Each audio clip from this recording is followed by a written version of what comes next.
हाँ दादा, आपके गांव में यहाँ के युवा कहाँ जॉब के सर्च में कहाँ जाते?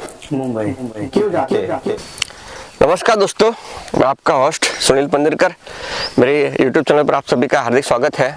दोस्तों, आज मैं महाराष्ट्र के रत्नागिरी में हूँ। रत्नागिरी गांव के मन्नगढ़ तालुके में आंबडवे गांव है। वहाँ पर डॉक्टर बाबा साहब आम्बेडकर उनके पिताजी का गांव है। यानी डॉक्टर बाबा साहब आम्बेडकर यानी कि उनका नेटिव प्लेस है ये। आज उसी गांव की हम मुलाकात लेने वाले हैं। दोस्तों, आप अगर मेरी चैनल पर नए हैं तो प्लीज़ चैनल सब्सक्राइब कीजिए, शेयर कीजिए अपने दोस्तों पे, ताकि इस तरह की इन्फॉर्मेशन औरों तक पहुंच सके। तो चलिए हम उसी गांव की ओर जा रहे हैं। दोस्तों, अभी मैं मन्ननगढ़ से थोड़े दूर पासल पड़ता है, पासल गांव के थोड़े अंदर पर खड़ा हूँ। यहाँ से पंदिरी गांव है, जहाँ मैंने आपको पंदिरी डैम और पांडवलेनी दिखाई थी, और उसी ये एक लेफ्ट साइड पर रास्ते पर आंबडवे गांव है। आज उसी गांव की हम मुलाकात लेंगे। तो चलिए निकलते हैं। दोस्तों, अगर आप मुंबई से आंबडवे आते हैं तो आप मन्ननगढ़ होके आ सकते हैं। मन्ननगढ़ में ही छत्रपति शिवाजी महाराज का चित्रदुर्ग किला है, वो देख के भी आप मन्ननगढ़ से आंबडवे 18 किलोमीटर है, वहाँ से आ सकते हैं। दूसरा रास्ता भापरड़ होके भी आप आ सकते हो। बीच में पंदिरी गांव है, वहाँ पर कुछ लेनी है पंदिरी गांव की, वो भी आप साथ में दे सकते हैं। चलिए, अब हम आंबडवे गांव में पहुँच चुके हैं, और थोड़ी ही देर में सामने ये दिख रहा है वो डॉक्टर बाबा साहेब आम्बेडकर उनके पिताजी का ये घर है खुद। चलिए मैं आपको दिखाता हूँ।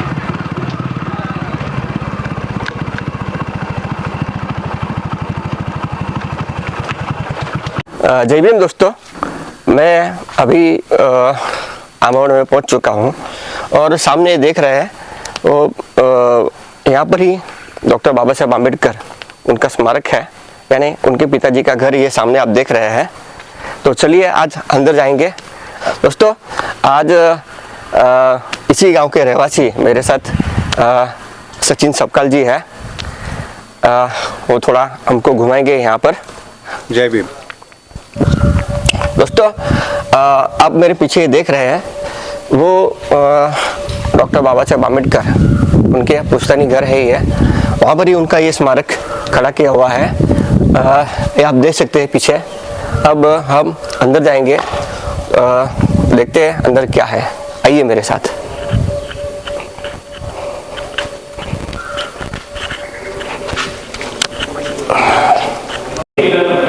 दोस्तों, ये स्मारक में ही बाबा साहब का ये पुतला है, और पीछे विश्व शांति दूत तथागत गौतम बुद्ध इनकी प्रतिमा है, आप देख सकते हैं यहाँ पर। और ये आंबडवे का थोड़ा एक छोटा जो चित्र होता है ऊपर यहाँ पर आप देख सकते हैं।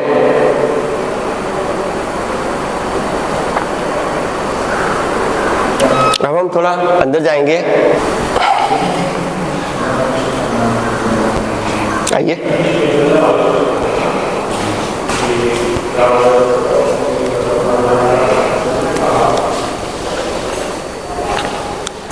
दोस्तों, यहाँ पर ये जो कलश है उनका अस्थि कलश है, यहाँ पर रखा गया हुआ है। दोस्तों, उनके पीछे ही यहाँ पर उनके जो पिताजी थे सूबेदार रामजी मालोजी सबकाल, उनका ये चित्र है पीछे। प्लीज जरा दिखाइए।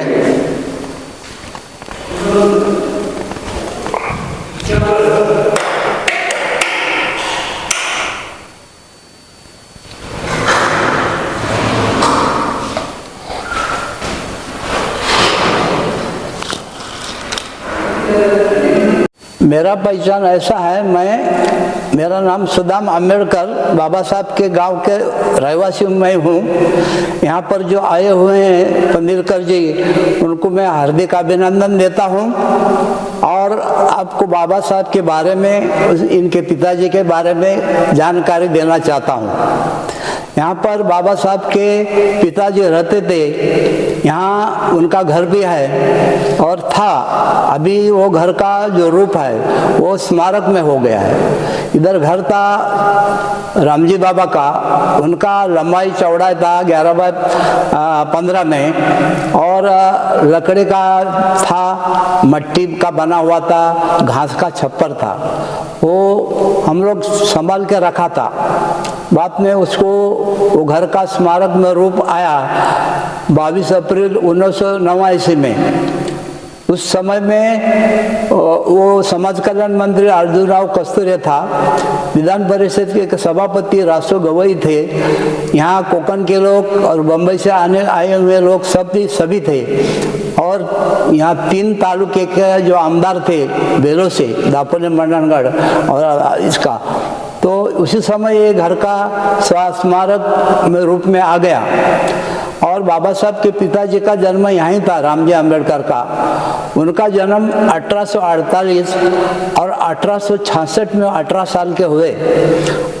आपने देश के ऊपर ये गुलामी का देश था, ब्रिटिश का राज था, उनका भी एक फौजी था, उनका भी मिलिट्री था। तब ये सूबेदार जो बाबा साहब के पिताजी, उनका जन्म 1866 में वो 18 साल के हुए और 106 champion minor British India east India company में भर्ती हुए। उनका जो फौजी था पंजाब, मध्य प्रदेश में आया तो महू और कोकण में आया तो कैम दापोल में आते थे। और इसी समय में जो मिलिट्री के 6 महीने में बाबा साहब का जन्म हुआ 14 अप्रैल 1851 में। तो बाबा साहब का पिताजी ने उधर सर्विस मिलिट्री में किया, ये गांव छोड़ के अपना पेट के गुजारे के लिए वो चले गए थे मिलिट्री के फौजी में। उनका रिटायरमेंट 1894 में हुआ और वो कैम दापोल में आए।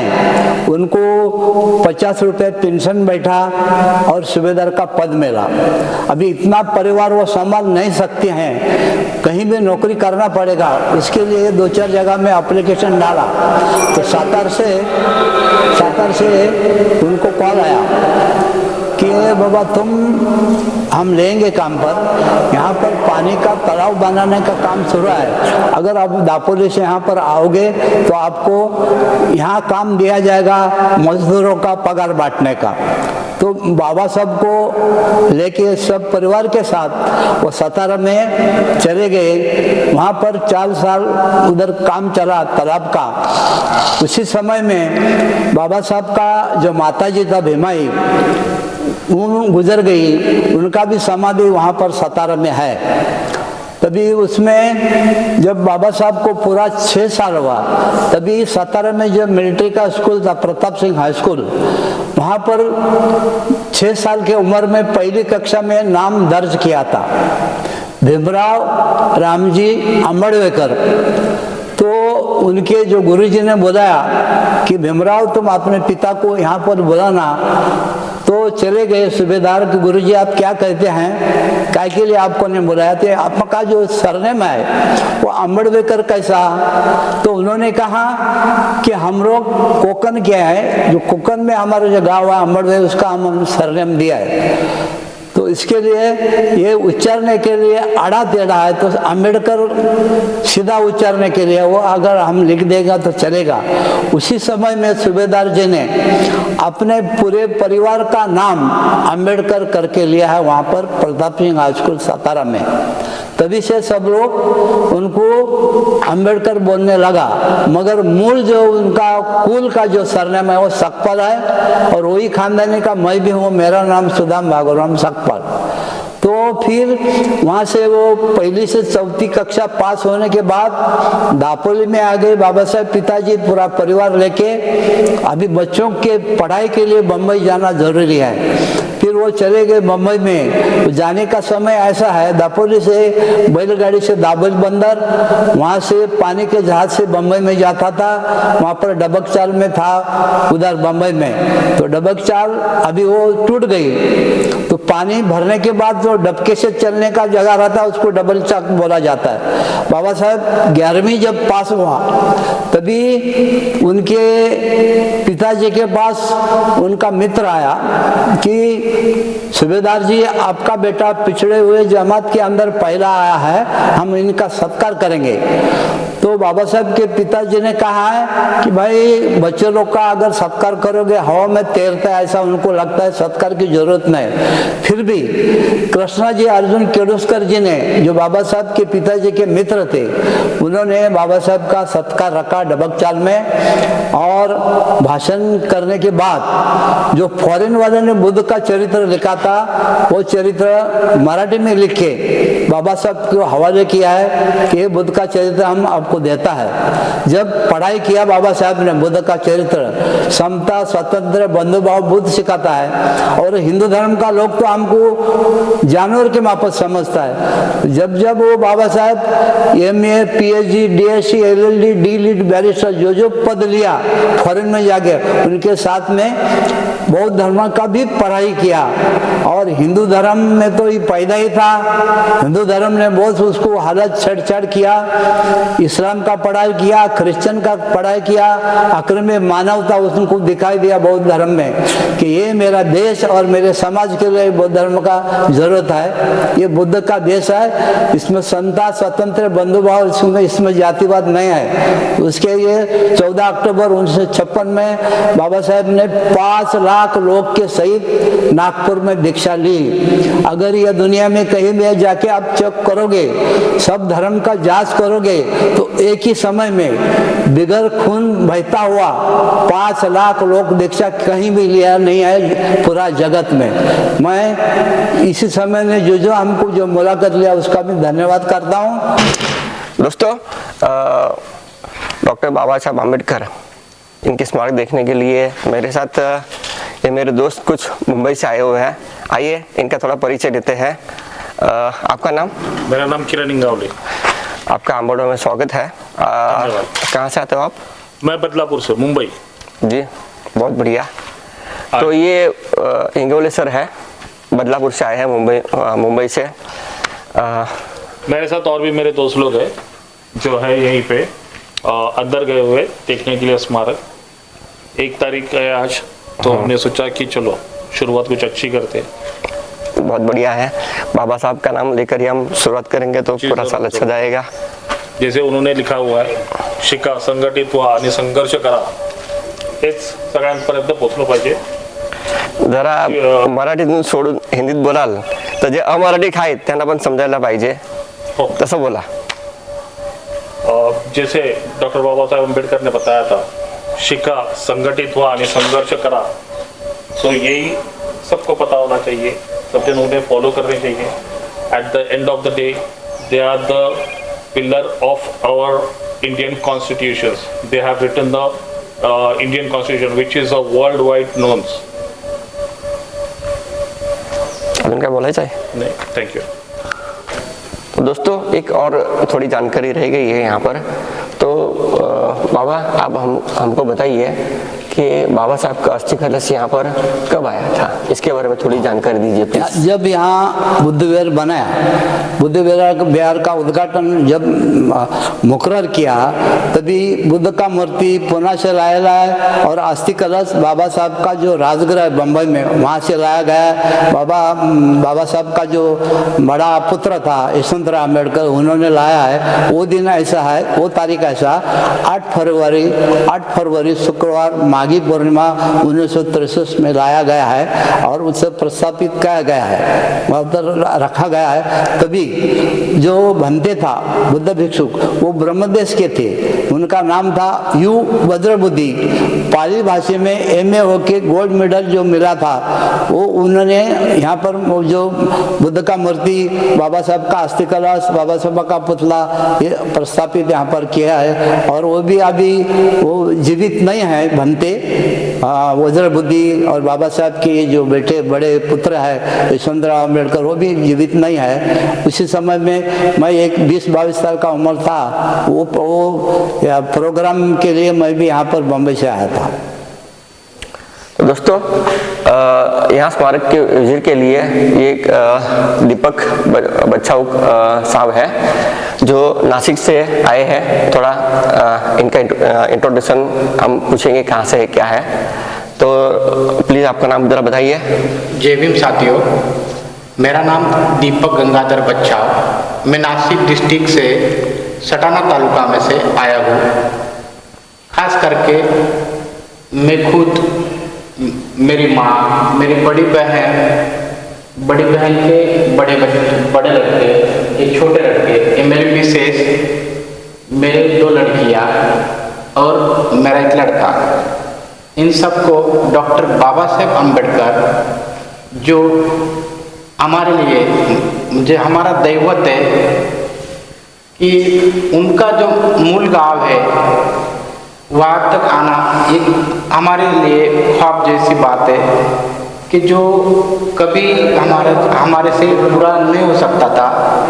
आज हमें बहुत बड़ी खुशी मिल रही है कि हम बाबा साहब जी इनके गांव में हम आए। हम गांव का प्रवेश द्वार देख के ही हमें खुशी समाने जा रही थी कि हम उनके गांव तरफ आ रहे हैं। अब आज यहाँ आके हमें हमारी जिंदगी सफल हो गई है, ये एहसास हो रहा है। जय भीम साथियों। बहुत बहुत धन्यवाद आपका, और ऐसे ही यहाँ पर आते रहिए। दोस्तों, ये हमारे सुदाम बाबा है सबकार, उनकी तरफ से बहुत सी अच्छी सी इन्फॉर्मेशन हमको मिली है। तो आइए इनका ज़रा धन्यवाद करते हैं, और मेरे यूट्यूब चैनल की तरफ से मैं आपका बहुत बहुत धन्यवाद मानता हूँ। जय भीम। और जय भीम। आपका आशीर्वाद लेके आगे बढ़ता हूँ। तो चलिए दोस्तों, हम आगे जाएंगे। तो दोस्तों, मेरे साथ ये नासिक से आए हुए हैं दीपक बच्छाऊ साहब है। उनकी इच्छा कुछ है इस गांव के बारे में, इस एरिया के बारे में। तो आइए जरा उनको सुनते हैं। जय भीम सुनील जी। जी, मैं आपके गांव में आया हूँ। जी जी बिल्कुल। हाँ दादा, आपके गांव में यहाँ के युवा कहाँ जॉब के सर्च में कहाँ जाते? मुंबई। क्यों जाते? इधर कोई नहीं है। क्यों? उसके कारण क्या है कि आपको यहाँ पे रोजगार अवेलेबल नहीं है? नहीं है। देखिए साथियों, ये गांव में रोजगार न होने के कारण डॉक्टर बाबा साहेब अम्बेडकर, इनके जो पूर्वज है, ये गांव में रोजगार न होने के कारण बम्बई या तो फिर आजू बाजू बड़ी सिटी में जाना पड़ रहा है। दोस्तों, ये बहुत बड़ा खेत की बात है। ये महाराष्ट्र के लिए भी बहुत जानना जरूरी है और पूरे देश के लिए जानना जरूरी है। इसका कारण मेरे को ऐसा महसूस हो रहा है, एक तो गांव या महाराष्ट्र के पॉलिटिशियन या तो फिर ये जो डिस्ट्रिक्ट है, यहाँ पे कहीं तो भी जातिवाद दिख रहा है। दोस्तों, ये मेरा सब लोगों को कहना है कि आपने जरूर ये बात पे गौर करना जरूरी है कि ये गांव का विकास न होने का कारण, जो प्रॉपरली डॉक्टर बाबा साहेब अम्बेडकर इनका गांव होके भी आज तक क्यों पीछे है। तो यहाँ पे जो जातिवादी सोच है, उसी के कारण ये गांव अभी तक डेवलप नहीं हुआ है। क्योंकि यहाँ के जो युवा रोजगार के लिए बाहर गांव जा रहे हैं। दोस्तों, मेरे को जो महसूस हो रहा है, या तो फिर यहाँ के अधिकारी लोग जो है, ये भी कोई सुविधा ये गांव में आने नहीं दे रहे। जातिवादी सोच के कारण उनको लगता है कि ये गांव में जो अलग अलग अपन सुविधा देने की कोशिश की, तो प्रॉपरली डॉक्टर बाबा साहेब अम्बेडकर इनके गांव के युवाओं को यहाँ पे रोजगार मिलेगा, इनकी तरक्की होंगी। ये तरक्की उनके लिए उनको ठीक नहीं लग रही है। देखो दोस्तों, ये जातिवादी सोच को कहीं तो भी अपन खत्म करना चाहिए, जिसके लिए बाबा साहब ने पूरा जीवन पूरे समाज, पूरे देश के लिए योगदान दिया है, आज उनके गांव के लिए योगदान देने की जरूरत आज अपने पे आ गई है, ये पूरे महाराष्ट्र पे, पूरे देश पे। तो मेरा सबको पूरे दिल से कहना चाहता हूँ कि उनके लिए एकजुट होना जरूरी है। यहाँ के अधिकारी लोगों पे इनको सवाल पूछना चाहिए, यहाँ के पॉलिटिशियन लोगों को सवाल पूछना चाहिए, क्योंकि ये हमारा सबका मुझे प्रेरणा स्थान है। और उनके गांव में ये जो स्थिति दिख रही है, ये बहुत ही मन को दुख होता है कि यहाँ पे युवाओं को कोई भी रोजगार नहीं है, या तो फिर उनके लिए बाहर जाने की नौबत नहीं आनी चाहिए दोस्तों। तो देखो ये जातिवाद कहाँ से है, या इसकी जड़ तक जाना जरूरी है, ऐसा लग रहा है मुझे। तो गौर कीजिए, या तो फिर गांव में अंतर्गत कोई तो भी पॉलिटिक्स हो रहा होगा, इसी भी कारण ये गांव लोगों के नजरों से दूर हो रहा है। इतना बड़ा प्रेरणा स्थान होके भी उनके गांव में कोई भी सुविधा दिख नहीं रही है दोस्तों। ये मेरे लिए बहुत ही दुखद अनुभव लग रहा है। एक बाजू से मेरे को एक खुशी हुई कि मैं डॉक्टर बाबा साहेब आम्बेडकर इनके गांव में प्रॉपरली आया, ये मेरी जिंदगी सफल हो गई। पर जब नजदीक से आने के बाद रियलिटी देखी तो गांव के युवाओं को कोई भी सुविधा नहीं है जी। तो सुनील जी, आपको क्या लगता है इस पे क्या होना चाहिए? मैंने भी यहाँ पर आके कुछ ऐसे ही सर्वे किया है कि विश्व वंदनीय डॉक्टर बाबा साहेब आम्बेडकर जिन्होंने दुनिया को दिखाया सच क्या है, और उन्हीं के गांव में आप देख रहे हैं कि यहाँ पर मैं थोड़ा धुआं भी हूँ, लेकिन रोजगार का कोई यहाँ पे साधन नहीं है, या तो फिर यहाँ कुछ डेवलपमेंट यहाँ पे दिख नहीं रहा है। अब इसका कारण क्या है तो ये तो बोल सकते नहीं है, फिर भी ये राइट सेंटेंस आपने मुझे कहा है, ये सही है। तो आइए हम थोड़ा जानेंगे। सुनील जी, जी। मेरे को थोड़े से बातचीत करना है हाँ। गांव के लोगों से। जी हाँ दादा, विश्वभूषण भारत रत्न डॉक्टर बाबा साहेब आम्बेडकर ये जो महाविद्यालय, ये महाविद्यालय की नई इमारत जो खड़ी हो रही है, वो कितने सालों से, इसकी शुरुआत कब हुई और कितने सालों से एक काम रुका हुआ है, ये जरा सबको बताना जरूरी है। बताओ। 10-12 दोस्तों, 10 या 12 साल हो गई है ये जो इमारत है इस महाविद्यालय की, तब से इसका बांधकाम रुक गया है। जरा हम आगे जाएंगे जरा। ठीक है, प्लीज जरा आइए आगे। तो देखिए दोस्तों, ये इमारत जो आपको अधूरी दिख रही है, ये जैसे कि थे वो काम रुका हुआ है। हाँ, ये साफ दिखाई देता है यहाँ से। हाँ देखिए, ये शायद बहुत पुराना बांधकाम लग रहा है हमको यहाँ पे, लेकिन वो अनडेवलप है पूरा, क्योंकि वैसे के वैसे ही है। अफसोस ये लगता है दोस्तों अपने मन को कि symbol of knowledge doctor Baba Saheb Ambedkar उनके नाम से उनके गांव में जो कॉलेज स्टार्ट हुआ है, वो कॉलेज की इमारत, यानी कि मैं पहली पुरानी कॉलेज की छोटा सा कॉलेज दिखाता हूँ आपको। ऊपर से पत्रिका शेड है और नीचे 2 या 3 रूम होंगे जिसमें आर्ट्स, कॉमर्स एंड साइंस, ऐसा इस कॉलेज की शुरुआत बताई जाती है। पर रियलिटी में symbol of knowledge Baba Saheb उनके गांव में देखिए, जिनके नाम से मतलब अपन शिक्षण उन्हीं के नाम से अपन पहचान रहे, जो हमारे लिए बहुत ही सम्मान की गोष्ट है। पर उनके गांव में ये जो कॉलेज है, देखिए इसकी शुरुआत पत्रे के ऊपर से उसको शेड मारा हुआ है और नीचे एक ऐसे छोटे छोटे रूम बनाए हुए दिख रहे हैं। 10 या 12 साल पहले वो बिल्डिंग का फाउंडेशन स्टार्ट हुआ है, पर आज तक वो बिल्डिंग पूरी नहीं हो सकी है। तो देखिए दोस्तों, वो क्यों ना पूरी हो सकी, इसके लिए ये मनुवादी विचारधारा या अधिकारी या तो फिर पॉलिटिशियन या तो फिर गांव का पॉलिटिक्स, जी जी बिल्कुल, हाँ, एक तो गांव का पॉलिटिक्स, ये सारी चीजें एकजुट होकर ये कॉलेज को रुकावट बन चुकी है। तो दोस्तों, ये कहना चाहता हूँ, ये जो गांव की रुकावट है, या तो फिर अधिकारी या तो फिर यहाँ के पॉलिटिशियन जो डिस्ट्रिक्ट लेवल के हो या तालुका लेवल के पॉलिटिशियन हो, उनकी भी जिम्मेदारी है कि बाबा साहब और उनके नाम से जो कॉलेज स्टार्ट हुआ है, कम से कम वो आगे बढ़ना चाहिए था।